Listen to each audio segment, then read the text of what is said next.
इंसानी सभ्यता जब शुरू होती है तो सबसे पहला काम जो इंसान करता है वो करता है खेती। ये पहला उद्योग था जब इंसान ने शुरुआत की थी और उसके बाद शुरुआत होती है आगे चलकर जैसे जैसे विकास होता है तो जैसे इंडस्ट्रियलाइजेशन आती है। यही वर्क फोर्स मतलब जो खेती में काम कर रहे थे लोग वही इंडस्ट्रीज में काम करने लग जाते हैं। उसके बाद आगे रेवोल्यूशन आता है, वेपन इंडस्ट्री डेवलप होती है, फार्मा इंडस्ट्री डेवलप होती है। वही लोग धीरे धीरे और इंडस्ट्रीज में जाते रहते हैं और आदमी दूसरे पर निर्भर हो जाता है। सोच कर देखिए, जब सभ्यता की शुरुआत हुई थी तो सब लोग खेती कर रहे थे, एक दूसरे पर निर्भरता थी लेकिन कंट्रोल नहीं था। वो कंट्रोल किस तरीके का?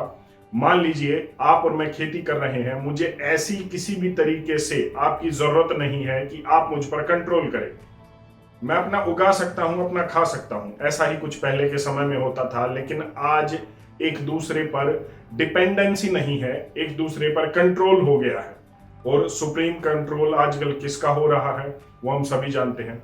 नेशनल सैंपल सर्वे और नेशनल स्टैटिस्टिकल ऑफिस की रिपोर्ट आई है, लेबर फोर्स ने आंकड़े दिए हैं और इन रिपोर्ट और आंकड़ों को देखकर आप चौंक जाएंगे, हैरान हो जाएंगे। सबसे पहली और सबसे आखिरी जरूरत इंसान की क्या है? खाना और पानी। अगर ये चीज आपके पास हो तो आपको किसी की भी जरूरत नहीं होगी, आप किसी के भी कंट्रोल में नहीं होगे। और ये वही थी चीज जो भारत के पास कभी से ही थी और मुझे लगता है भारत वो आखिरी देश होगा दुनिया का जो इसे खोएगा। 2008 में मंदी आई थी और दुनिया भर के देशों को इसकी मार झेलनी पड़ी थी। भारत में भी इसकी मार झेली थी, लेकिन वो हालात नहीं थे जो दूसरे देशों में थे। कहने का मतलब है यहां लोगों को खाने की कमी नहीं थी, क्योंकि दूसरे देशों में कॉरपोरेट फार्मिंग चलती है। अमेरिका के डिपार्टमेंटल स्टोर्स खाली हो गए थे, लोगों को खाने के लिए चीजें नहीं मिल रही थी। वहीं दूसरी ओर भारत के गांव में और गांव से जुड़े हुए कस्बे और शहरों में कोई खाने की किल्लत नहीं थी। डिजिटलाइजेशन इतना नहीं था और यही था बस एक कारण जिसकी वजह से भारत में मंदी का असर नहीं पड़ा था। लेकिन अगर ये आगे मंदी आई तो क्या होगा? तो क्या आप अब भी इस भ्रम में हैं कि आप पर मंदी का असर नहीं होगा? आप जितनी जल्दी सपने से बाहर आएंगे आपके लिए उतना ही अच्छा होगा। जैसा मैंने बताया, नेशनल सैंपल सर्वे और नेशनल स्टैटिस्टिकल ऑफिस ने आंकड़े जारी किए हैं कि लोग, किसान खेती छोड़ रहे हैं। भारत में 6 करोड़ लोगों ने खेती छोड़ दी है और हर साल आंकड़ा बढ़ता जा रहा है। आज centre for disease control United states ये कहता है कि किसी भी सेक्टर के जो लोग सुसाइड करते हैं उससे कहीं ज्यादा, 2 गुना से भी ज्यादा लोग सिर्फ सुसाइड करते हैं जो किसान होते हैं।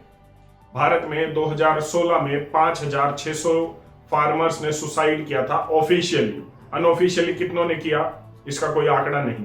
2020 में अगर हम किसानों के साथ एग्रीकल्चरल लेबर्स का आंकड़ा जोड़ दें तो ये 10,600 से ज्यादा आता है, जो ऑन रिकॉर्ड है। सरकार ये मानती है कि 10,600 लोगों ने किसान और किसानी से जुड़े हुए कामों में जो लोग थे उन्होंने आत्महत्या की। हालात कितने खराब हैं इन आंकड़ों से आपको पता लग गया होगा। आज एक किसान ये चाहता है, बेशक उसके कितनी ही जमीन हो, कितनी ही खेती हो, कि उसका बच्चा सिर्फ और सिर्फ सरकारी नौकरी लग जाए, चाहे वो क्लास 4 की ही क्यों ना। 1947 से लेकर और आज हम 2023 में बात कर रहे हैं तो हमें पता है कि एक क्लर्क की, एक पीएन की जो सरकारी नौकरी में है, उसकी सैलरी कितनी गुना बढ़ गई है और वहीं किसान की आय में कितना फर्क आया है वो हम सभी जानते हैं। जहां एक तरफ 2004 में 58.5%, लगभग 60% लोग ये कहते थे कि हम कृषि से जुड़े हुए हैं, एग्रीकल्चर सेक्टर से डायरेक्टली या इनडायरेक्टली जुड़े हुए हैं, खेती से जुड़े हुए हैं। वहीं दूसरी ओर 2020 आते आते ये आंकड़ा सिर्फ 45% रह गया। अब सिर्फ 45% लोग ये कहते हैं कि हम खेती और खेती के साथ जुड़े हुए व्यवसाय से जुड़े हुए हैं और ये लगातार घट रहा है। जैसा मैंने आपको बताया कि 6 करोड़ किसान खेती छोड़ चुके हैं। अब हालात क्या होंगे? जो चीजें चल रही हैं कि 2050 तक लैब ग्रोन फूड आएगा, लैब ग्रोन मिल्क आएगा, तो क्या वो सच नहीं है? अगर किसान किसानी इसी तरीके से छोड़ता आया तो क्या आपका खाना खेतों में उगा पाएंगे या उग सकेगा या कोई उगाने वाला होगा? नहीं होगा, वो सिर्फ और सिर्फ लैब में होगा। फिर आपको जीएमओ देंगे या फिर कोई और खाना देंगे, किस तरीके का खाना देंगे, वो आपको प्रोटीन देगा या बीमारियां देगा, वो आप खुद तय कर सकते हैं। पॉलिसीज बनती हैं, बिगड़ती हैं, सरकार आती है जाती है, यही हालात देश में है, यही हालात पूरी दुनिया में है।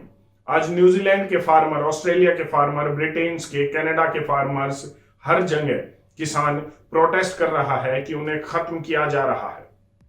यही हाल भारत में भी है 1947 से लेकर अब तक। हो सकता है आपको कुछ बातें चुभे, लेकिन कोई भी सरकार रही हो, कांग्रेस हो, बीजेपी हो, ये हो, जनता दल हो, वो हो, विपक्ष हो, पक्ष हो, लेकिन उसने कोई भी ऐसी पॉलिसी किसानों के लिए, खेती के लिए बनाई ही नहीं कि किसान ऊपर उठ सके। क्योंकि अगर किसान ऊपर उठता है तो आप पर कंट्रोल खत्म हो जाता है। अगर किसान जीवित बच गया, जिंदा बच गया, तो वो सबको बचा लेगा, लेकिन अगर किसान मर गया तो सभी मरेंगे। सरकार ने वादा किया था कि 2022 आते आते, 2023 आते आते हम किसानों की आय को दोगुना कर देंगे। आप अपने पॉलिटिकल पॉइंट ऑफ व्यू से बेशक इसे जस्टिफाई कर दें, लेकिन ऐसा कुछ है नहीं। उस समय विपक्षियों ने इसे एक जुमला माना था, लेकिन एक एग्रीकल्चर एक्सपर्ट कमेटी बिठा दी गई 2018 में, लेकिन अब तक ऐसा कुछ नहीं हुआ कि किसानों की आय दोगुनी हो। आज किसान वही यूरिया, डीएपी और इन सब चीजों पर खर्च करता है, और जब वो 500 टन प्याज उगा कर बेचता है तो उसे 2 रुपए बचते हैं। ये अभी हाल ही का उदाहरण है, आप गूगल पर सर्च भी कर सकते हैं। 2 रुपए का मुनाफा किसान को 1 साल में होता है प्याज उगाकर। तो हम कहां की बात कर रहे हैं? किसान को बचाने की बात कर रहे हैं, उसकी इनकम दोगुनी करने की बात कर रहे हैं। क्या ये सिर्फ एक पॉलिटिकल स्टंट नहीं है?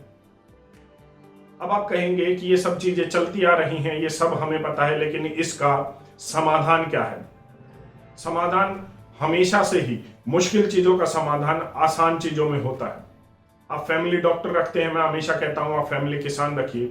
आप अपनी रेजिडेंट वेलफेयर एसोसिएशन के व्हाट्सएप ग्रुप बनाकर रखते हैं, आप अपनी रेजिडेंट वेलफेयर एसोसिएशन का एक किसान ग्रुप बनाकर देखिए।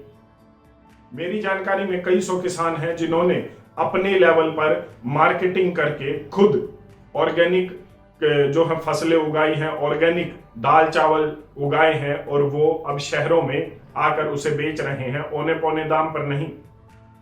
अगर आप किसान को 2 रुपए ज्यादा दे देंगे तो उसका भी घर चल जाएगा और आपको भी खाने को जहर नहीं मिलेगा, आपको भी खाने को ऑर्गेनिक सब्जियां मिल जाएंगी, और आप जीएमओ और उस लैब ग्रोन फूड के कुचक्र से, जो आपको सिर्फ कंट्रोल करने के लिए बनाया जा रहा है, धीरे धीरे वो बन भी रहा है, पनप भी रहा है, उससे बच जाएंगे और अपने परिवार को बचा लेंगे। एक स्टडी ये कहती है कि अगर आप जीएमओ फूड खाते हैं तो आपकी तीसरी पीढ़ी हो सकता है इंपॉर्टेंट हो, मतलब उसमें बच्चे पैदा करने की क्षमता नहीं हो।